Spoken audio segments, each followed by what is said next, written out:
وعليكم السلام ورحمة الله وبركاته.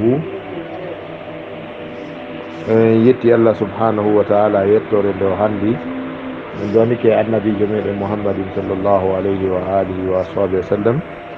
aray musidɓe julɓe tedduɓe ka compral l'islam wayri moƴƴa moƴƴa tummodirgol meɗen ngol ɗo Oustaz Ibrahima Ba sengo Amérique ɓe natuno ɓe holli gantogal ngal cellal ngal, kono joni falillahi alhamdu wal minna aray Allah tabaraka wa ta'ala artiri cellal ngal kadi. Donc haray no wirnoɗen noon ñalorma si tawi hiiri mi aroye inchallahu mi eto jabagol yoga e lande ɗen. Aranal ngal ko landal oɗo bandirawo meɗen wontirɗo sengo lagine ga, o landi wonde si tawi wano sonnaɓen piranta boboɓe nin paapu ñalorma suumaye hawri ko ñalorma suumaye ɗa moƴƴinande bobo ma on paapu e nder hen a ari mettorgol ma ñamorgol hen. So tawi ɗum ɗon hino bonna korka kan e so tawi bonnata korka kan. Jabawol ngol musidɓe julɓe tedduɓe ko laaɓi kon e ko bonnirta korka ñamugol ma yarugol ko konko tawi ko teware, konko tawi ko teware ma ɗum hara ko ikrah on tigui waɗa bi mana o doola o ñammina. wano masalan bandi nanga on tigui ma gaño makko nangamo, ma wano ɓe julɓe wuruɓe heferɓe leyɗe heferɓe kaɓe ɓittina heferɓe nanga on tigui loƴamo ñamminamo, ma ɓe loƴamo ɓe yarnamo ndiyam. haray ngal ɗon ko ñallal ngal boni, ko woni ɗon haray kaffara waɗɗaki on tigui o waɗayta kaffara o ala kadi junubu kadi konko ñaami ɗon kon kadi, sabu aya alqur'ana on illa man ukriha wa qalbuhu mutma'innun bil iman. haray on ɗon o nanguitirtake ko ñaami kon ɗon. none ɗimmo on ko on none mo andanɗa hoore ma o bonnay korka kan, kono waɗɗinta kaffara, hara ko ñamugol tigui ma yarugol, on tigui ñama ma yara. haray ñallal ngal korka kan sella, kono noon kadi hara kaffara waɗɗaki mo. ɗum ɗon ko honɗum woni ɗum. masalan on tigui sullo ha hara no felliti koye nder jemma woni ñamude, wetanoya noon on tigui ɓanganamo wonde o sulliki ha o ñamori e nder ñallal ngal. haray ngal ɗon ñallal on tigui yoɓitay ngal, kono noon kaffara waɗɗaki mo. none yafaɗo on kala ko humodiri yejjitugol ma faljugol Allahu tabaraka wa taala ka islam o nanguirta jeeyaɓe makko ɓen. aya qur'an o laɓɓinino ɗum. Allah tabaraka wa taala wi rabbana la tu'akhizna in nasina aw akhtana. jomiraɗo wota nangir men konko men yejjitima, konko men woopi. ko ɗum waɗi hadis annabijo sallah sallam on ino selli e nde ɗo ñawore, ɓe maki mo yejjiti ñaami ma yari hino hoori, haray yo konti ñallal makko ngal korka makko kan hino selli. karamakoɓe islam ɓen adiɓe sakkitiɓen fou no fottani wonde ngal ɗo ñallal on tigui yoɓitata ngal, sabu si a fawi neɗɗo yejjituɗo yoɓitugol haray a yeddi alqur'anare nden. si a nanguitiri goɗɗo konko yejjiti o bonni, haray hande kadi a wopodire ko qur'ana wi kon la tu'akhizna in nasina aw akhtana. almami meɗen Malik yo Allah ɓeydu yurmede maɓɓe, kamɓe hiɓe maki wonde ngal ɗo ñallal on tigui kaffara maggal waɗɗaki mo, kono yo yoɓitoy ngal. karama ko ɓen iwtiri ɓawo ɓe wi'i tajugol almami Malik nden ñawore ɗon ko gotel e piiji ɗiɗi. goo haray hadise on o hewtano almami Malik. hadis man nasiya fa akala aw shariba wa huwa sa'imun. on yejjituɗo ñaami ma yari tawi mo hoori, nela salam maki fal yo timmu sawmahu, yo timmin korka makko kan, ko Allah ñamminimo, ko Allah yarnimo. karama ko ɓe wi si imam Malik maki wonde ngal ñallal ɗon ko yoɓitoytengal, haray goo ko hadise on woni hewtano almami Malik. hay goto ala janguɗo ko jangete ko fof ka diina ma ɗum ɗiɗaɓum ɗum imam Malik o buɓɓaki o dartaki nelaɗo sallallahu alayhi wa sallam, kono ko saddal li zari a woni ko waɗi sakkagol bone yejjinkintotoɓe ɓen. kono ala kulli halin bandirawo ko landi kon ɗo ko honto wonɗen ɓiisude jaaba wongol himo piyande bobo makko on ɓira mo moƴƴinande mo serelako ma nursi on o ari nokkorgol hen o ñamora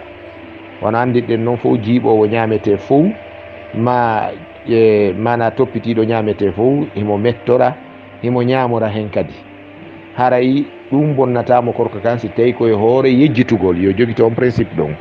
si tawi fewdo ɗon o yejjiti ko horuɗo ko ɗum addi o ƴettu o maɗɗo hara yiru konko ñaamiɗo yo yonumo ñallal ngal hingal selli on ɗon no waywa wubbanɗo congélateur on e ñaami ma yari ndiyam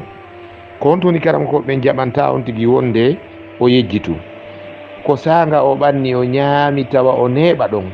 masala no ara ka table de manger o jooɗo o ɓanna termus on o ɓanna sukkar on o soodoya ɓiraɗan ɗan o soodoya biredi on o ara o jooɗo o wulna kafe ɗen o sooda kembu ma o ɓanna resor on o wulna kafe ɗen ɗon ha juuta e nder 1 heure 2 heures 3 heures de temps haray mo kippi fi oɗo ñamete tun goɗɗo yaltitoya e on tigina tun o ñamay woni na mi yejjiti kono joni yomi gaynito haray on juutugol tan on ɗon e tawde kadi goɗɗo ɓanginanima wonde a hoora o andintinima haray hande kadi a kontetake ko a yejjituɗo kono yejjitugol ngol e faljugol ngol ɗum kan si tawi goɗɗo ñaami ma yariri saabu gotel ɗin ɗon ɗiɗi haray korka makko kan hika selli o yoɓitoyta ñallal ngal ko ɗum ɗo woni sawaba on. Assalamu aleykum wa rahmatullah. Wa aleykum salam wa rahmatullah wa barakatuhu. Musidɓe julɓe tedduɓe ɓeɗo musidɓe meɗen wontirɓe sengo Sénégal ɓe landi ko honɗum woni ñawore tutugol hara hino hoori tuuta ñalorma hara hino hoori bimana ɓeɗo ko faala landade ko so tawi turre nde bonnay korka kan ma ɗum si tawi neɗɗo ari tutugol haray mo hoori ko honɗum islam woni ko ñaayimo heɗe wiya wa aleykum salam wa rahmatullah wa barakatuhu ka hiwri tago salminago maɓɓe ngon ko laaɓi kon e masala on si tawi neɗɗo tutuɗo on wona looƴintiniɗo wona looƴitiɗo wona looƴinkiniɗo looƴitagol ngol ko honɗum tawa turre nde on tigui tuuti nden ko kanko woni saabu mayre naada juuɗe ɗen ka nder hunduko ma ɗum sokkita ka nder dande muɗum sokkita nde fiyo tuutu nden ɗon turre nde bonnay korka ɗum ɗo ko konngol ngol karamakoɓe ɓen fottani amma si tawi koko wiyete ko galabahul gay'u mana turre nden doolu on tigui nde foolumo nden ɗon nde bonnata korka sina e dow sarti goto hara on tigui naforno ko tuuti kon si tawi on tigui naforno ko tuuti kon kan haray korka kam boni mana korka kan koko naati kon bonnata wona ko yalti kon e nder kon ko naati kon kadi ko ɗum kadi bonnata ko ma wasalal jawfu ay ma wasalal jawfa ko konko andanɗa hoore ma yettoyike ka reedu ka ñamete o wowi yaade ɗon ko ɗum waɗi karama koɓe wi pikiruji ɗin ɗi bonnata korka sina pikiruji vitamine ɗin so on tigui yowi ndiyan kadi ɗum kadi bonnata korka sinara ko vitamine ji ɗin fiyen ɗum vitamine ji ɗin kañum kaka teege ka nokku ñamete on ko ɗon lekkiki waloyto siki fuɗɗo noon gollude golle makki on ko ɗum waɗi so on tigui pikike pikiru vitamine ma o yowi ndiyam vitamine tun o so'ay harande ɗum ɗon bonnay korka kan donc aray tutugol ngol si tawina on tigui waɗu tutinkinande ma tutinkini haray turre nde bonnata korka kan sina hara on tigui ñamorno hen e konko woni tutude haray ko ɗum woni ko raɓɓiɗi kon e banggue masala on. Wassalamu aleykum wa rahmatullah. Wa aleykum salam wa rahmatullah wa barakatuh. Musidɗo meɗen oustaza Abdoullahi Sall Silinta woni ko hewtiɗi en ɗo landal ngal ngal hittingal himmi hiɗen wiyaɓe wa aleykum salam wa rahmatullah wa barakatuhu. hiɗen lando si tawi hiɗon hisi musidɓe julɓe tedduɓe sengo Angola ɗo tori Allah subhanahu wa ta'ala yo Allah taw hiɗon hisi hiɗon e jaam haray en nani landal musidɗo on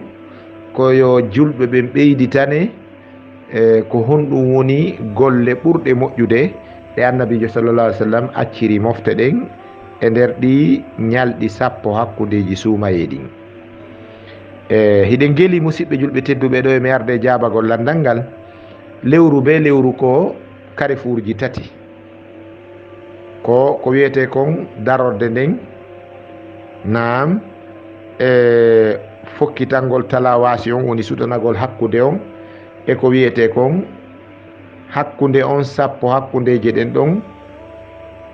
e kanogay gila kanogay hanka mayoygol ɗon kadi ko virage goo bimana lewru fo lewru ko 3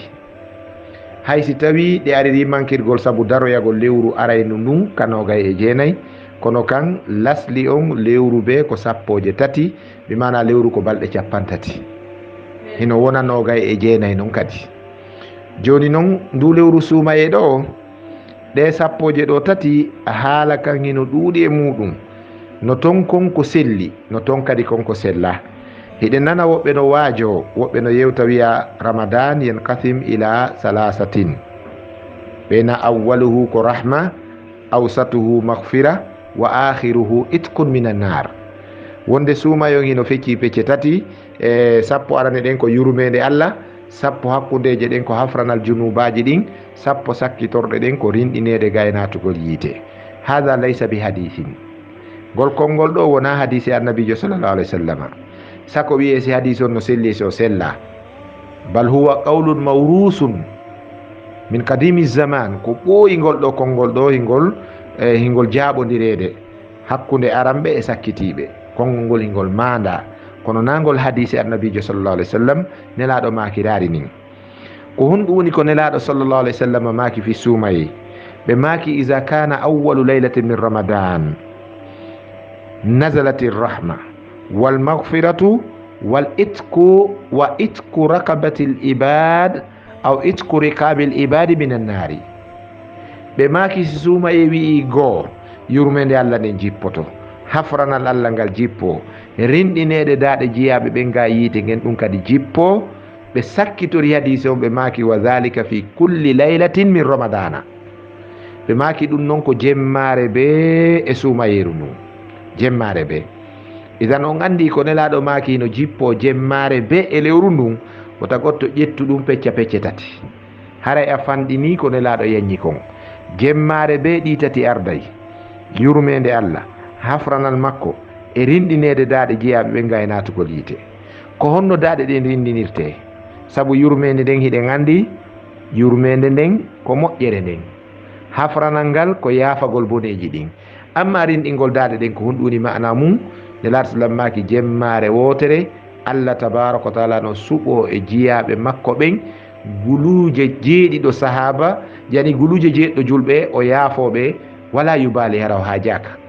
o harmina daaɗe ɓen ɗon ɗen ga yiite ngen. o warra noon guluje 7 o warra noon guluje 100 hanka adaduji ɗin haɗoy wo. idan yurmede Allah nden ko hunde yaajude. wi'ugol wonde suumaye on ko pecce 3 ɗum ɗon en andi wona hadis. ko selli kon e hadise ko ɗin 3 wonaɗi feccede hakkude 10 suumaye ɗen 3 ɗin 3 ɗi aray e nder jemmare be e nder jemmaji suumaye ɗin ha juldandu yi'e. ɗum ko fi kulli laylatin, ko kala jemmare. ko ɗum ɗoni ko selli kon e hadiseje ɗen mo daari ka irwaul ghalil e cheikh Nasiruddin Albani o yi'e ɗum ɗo nder ton. ceerno no laɓɓini ɗum ɗo nder ton karama koɓɓe no waɗi ɗum khutbaji e yewtereji e finalle e wallifande haray ko ye ɓeydu wakkilade. amma si tawi suumayeru ndun hindu muutade kan ɗum ɗon hino fottana hino selli no suumaye woni mutorde wo, haray ko noon alkhayru hakaza ya ummu. moƴƴere nden kadi haray ko noon woni huɓitirde. saabu fuɗɗode mayru e hakkude mayru e sakkitorde mayru iɗon andi hay ka howrugol fotata few. no ndu mutorta noon ko noon ronkere nden tiiɗirta, awa ko noon kadi loore nden kadi tiiɗirta,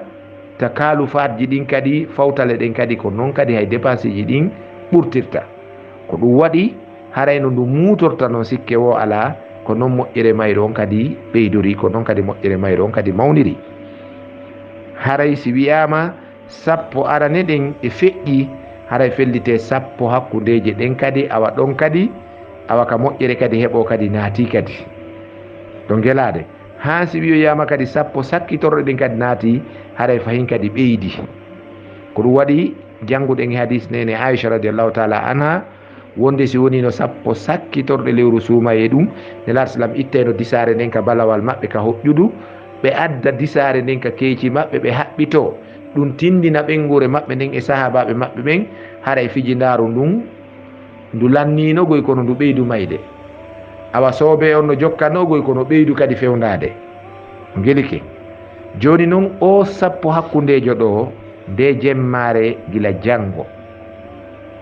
nde jemmare gila janngore ka sappo sakkitoro ɗo sappo hakkundejo ɗo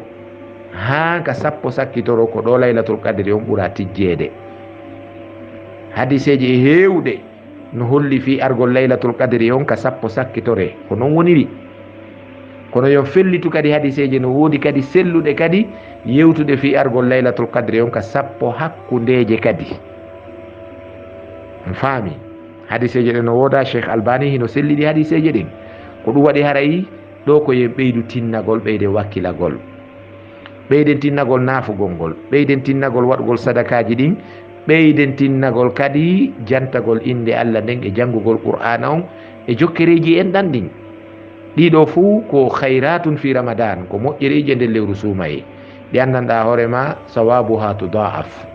barjari mum ɗin koko sowoto koko duubulta haray ko wano ɗum ɗo min mi jogii faamu e ko musidɗo landi kon wassalamu aleykum wa rahmatullah wa barakatuhu tayyib wa aleykum assalam wa rahmatullah wa barakatuhu talibajo meɗen jiwo meɗen bandirawo meɗen Fatmata Kindi wontirɗo sengo Amérique jibinande Kindiya iwdi Mamum woni ko landi ngal ɗo landal hittungal himmungal en toriki Allah subhanahu wa ta'ala yo Allah yoɓmo ko ɓuri moƴƴude en joddi haray ko fi anniye on si tawi on tigi annino ke anniye goto jano fi horugol lewru suumaye ɗum fo ene on ɗon anniye mo on tigi anninoɗon mo fiɓunoɗon ko yoni ka haray be serkete ara serkete on ko jemmare be on tigi anniyo ko ɗum woni ko bandirawol landi ɗo en jabade landal ngal en yewtay seeɗa fi koko wiyete anniye musidɓe julɓe tedduɓe dewal ngal ala anniye ko dewal ngal jara moƴƴere ka Allah tabaraka wa taala ɗo gelini laaɗo meɗen Muhammadin sallallahu alaihi wa sallam ɓe makanino en e hadis innamal a'malu binniyat golleji ɗin ko daaritte golleji ɗin ko sellirta golleji ɗin ko ɗettirte ko sabu on ɗum ko sabu anniyeji ɗin ceerno meɗen imam Hasul Basariyu ɓe laɓɓinanino en fi anniye ɓe ɓanginino ɗum imam Ahmad bun Hanbal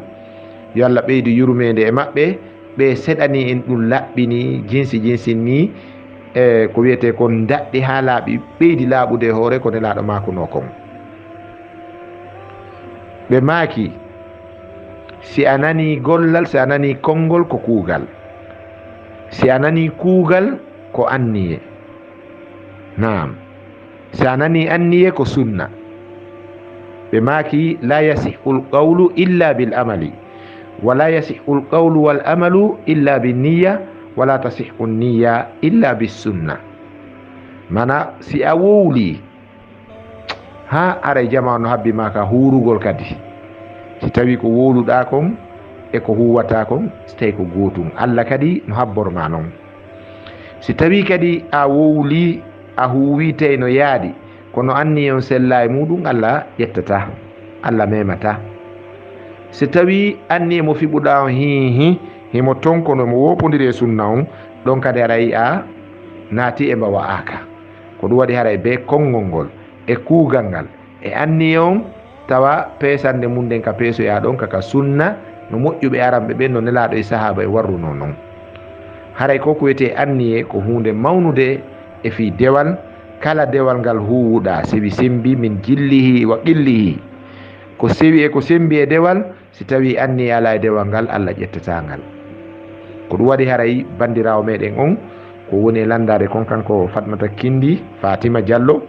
haray ko hunde hittude ko humodiri e fi anniye kon jomiraɓe gande ɓe wi'i sumaye on ka bange anniyanagol mum karamokoɓe no woni mazahibuji sertuɗi e muɗum. hino toon wi'uɓe wonde anniye goto global hino yona. ɗum woni nde suumaye no daro anniyoɗa gila ñande suumaye yi'a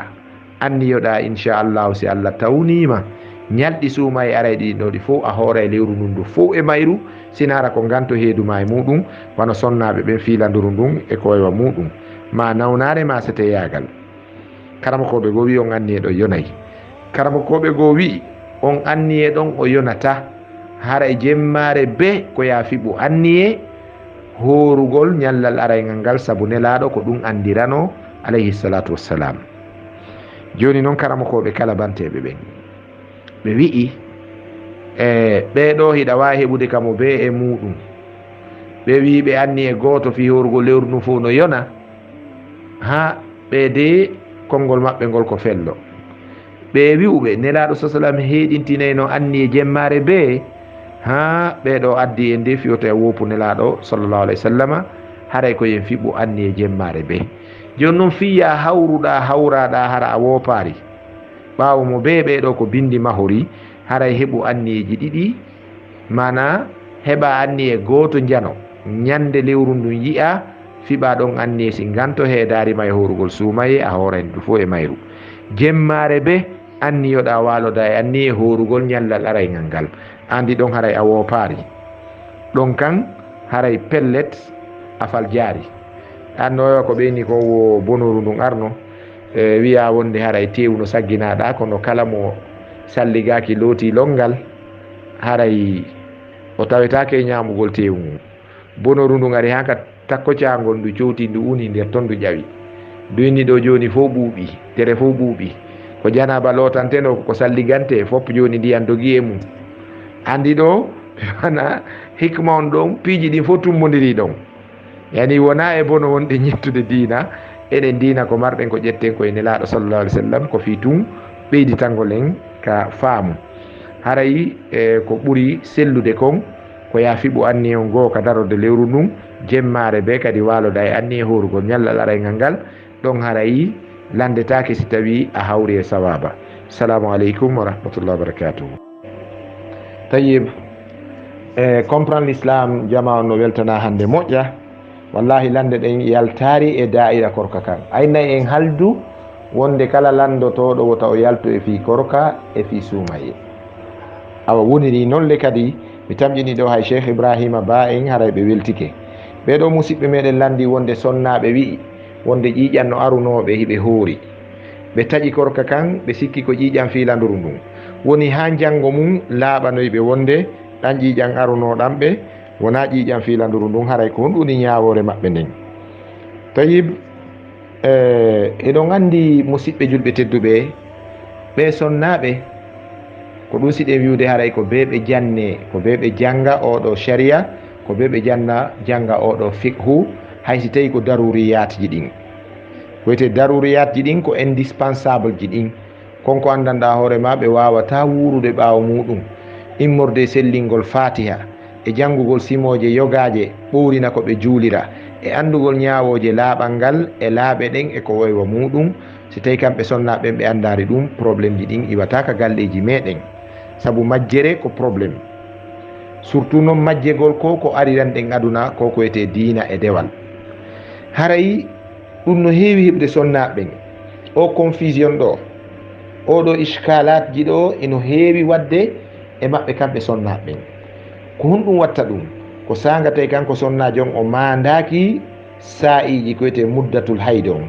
ko wiyete tanji règle makko on tawa o mandaki o anda fewndo ɗan arata o anda fewndo ɗan iwata o mandaki kadi yirko ɗan arata kon e makko awa kadi haysi tawi naka defte o jangi kono o jangari e juuɗe neniraɓe makko ɓen e patiraɓe makko ɓen sendidirgol hakkude ƴiiƴe ɗen tati hiɗe serti tamaman ƴiiƴam fiilanduru e ƴiiƴam ɓesugo batte jibingol e ko wiyete dammul istihada ƴiiƴam jargue ɗeɗo hino ɗe ƴiiƴe ɗo tati mbaadi majje no serti couleur majje no serti none no ɗe ardata ɗo no serti on faami hay uurengol majje on hino serti ɗum ko yen faamu ɗum anden ɗum taw sonnaɓen taw ɓe faama ɗum si tawi ƴiƴan ɗan ari on tigi tena fewndo kaɗan wowi mo arde ɗon haray ɗon ko yo tasko ɗan si tawi ko tagudi fiilanduru ɗan jogii no gasaray accident waɗi ka nder dawru makko ka rôle makko bimana ɗan change ɗata lawa fewndo kaɗan wowi ɗon ɗan falama change ude sa'i majjan on haray o jogito ko ɗan fiilanduru si tawi ɗan ari fewndo kaɗan wowa arde on tigi ɗon fewu o ndaari ɗan o tawi ɗan nanda ka tagudi e ƴiƴan fiilanduru ndun haray yo horidu e majjan yo juulidu e majjan yo waɗu kala dewe ɗe o jooɗantono ɗan fiilanduru o waɗida e ɗan ɗo ƴiƴan ɗan ɗo haɗatamo rewgol Allah tabaraka wa taala ko ɗan ɗo wiyete damul istihada ƴiƴan jargue si tawi woni o yii fiilanduru makko nun ko wowi fiilade kon few lanni timmi ɓaawo ɗum tun ƴiƴan bargitoyke arti e makko harayi ɗan ɗon yo kontuɗan damul istihada ƴiƴan jargue o rewiray ɗan Allah modi makko yettodaymo e majjan haray ɗan haray mo hunde makko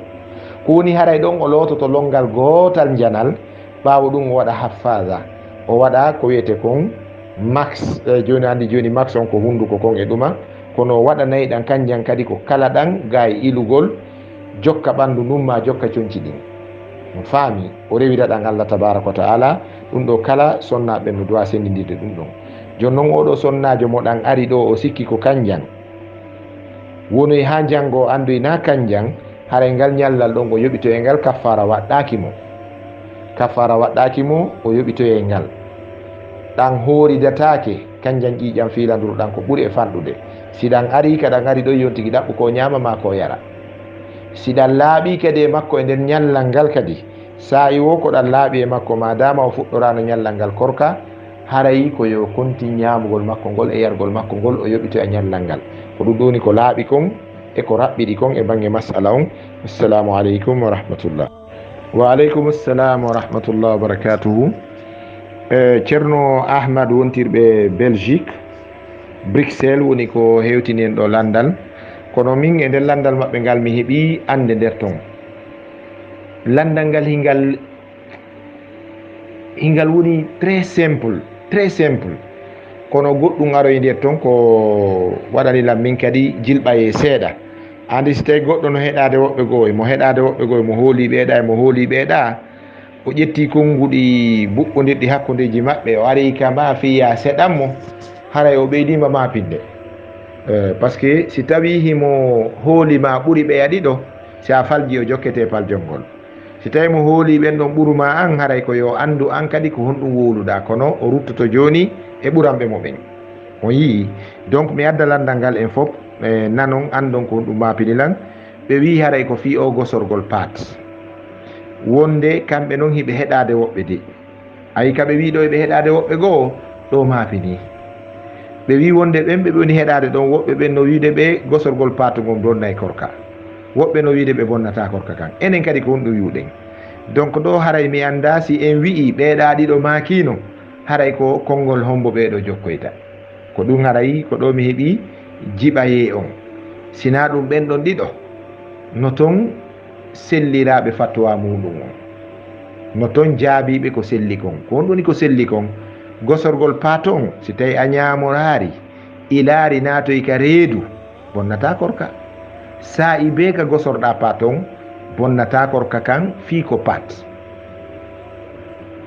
pat si tawi noon goɗɗo wi'i wonde paato on o bonnay korka haray mo hani addude dalil o addanayen hadis mo addanayen e konngol karamakojo mawɗo faqi mashhur ma'ruf gando andiraɗo andugol sharia lolluɗo andaɗo wonde o wallifike deftere kaarire wonde pat bonnay korka konko bonnano korka fewndo sahaba en sina hararu qiisodiri e konko bonnayno korka fewndo nelaɗo sahaba en wata bonnude korka fewndo zamanu men sharia o na fewndo meɗen fuɗɗi pat on o bonnata korka sa i wo ka gosor ɗon sina hara on tigi ari gosorgol o taƴori ɗo seeɗa o moɗi onani ko ɗum yewɗe nane ma wasala ilal jawfi mo faami kala ko yanoyi ka nder reedu ko tata koko nebbini ma koko di'ini ma koko loppita ko ɗo piiji jillodiri ñiiri e maafen e ko waywa muɗum seeɗa mum e boye mum bonna e korka on faami so tawi noon on tigi o gosor feƴƴaari o wawi ñeñinde ara feƴƴaari korka makko kan hino selli ko ɗum woni ko raɓɓiɗi kon ko ɗum woni min kadi haray ko an kon toon joni noon mi annda ko homboyamen ɗo konngol mum ɓe tugoroyto ko woni haray fi pat on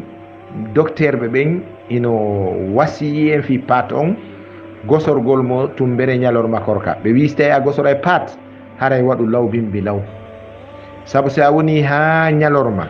kulle reedu ɗen tentini goɗɗe no toon no wiye ascaris ɗi fof e majji ko ɗi galaɗi bulle bulle ascaris ɗen tonokoje ɗon mana tonokoje ɗen ka nder reedu ko wiyete kulle reedu ndun ko si woni ha ñalli fewndo ka wowɗa ñamde ɗon ɓay pellet ñamete ma on ko ñamete majje si fewndike ka wowɗa ñamde ɗon ñamete arari haray ɗe gayni hanɗude ɗe gayni feetude ko ɗum waɗi paton noon no mari uurengol si paton ari ka hunduko ɗe mbaƴay kisan kanje e tamaw majje ñamete ari si tawi ɗe ƴawoy ha dow ga ɗe hawrare e ñamete ka yiltagol ko hasi kon ɗe bonnoray piiji e neɗɗon immorde barmingol mo woɓɓe koye ɗum heɓata o irsel woɓɓe heɓa gastrique woɓɓe kadi maɗum doole ko ɗe waɗidirta ko nder ton kon ɗe waridira ɗum ɗon wona ñulu ka ndette tekki goɗɗum ɗum ko ɗum wonta o typhoïde wiyete typhoid fever kon donc haray ɗin ɗon inconvénient ji no nder toon docteur ɓe no holli ɗum ɗon de kono wonde on bonnay korka ɗum ɗon on haray min mi famira noon wassalamu aleykum wa rahmatullah wa barakatuh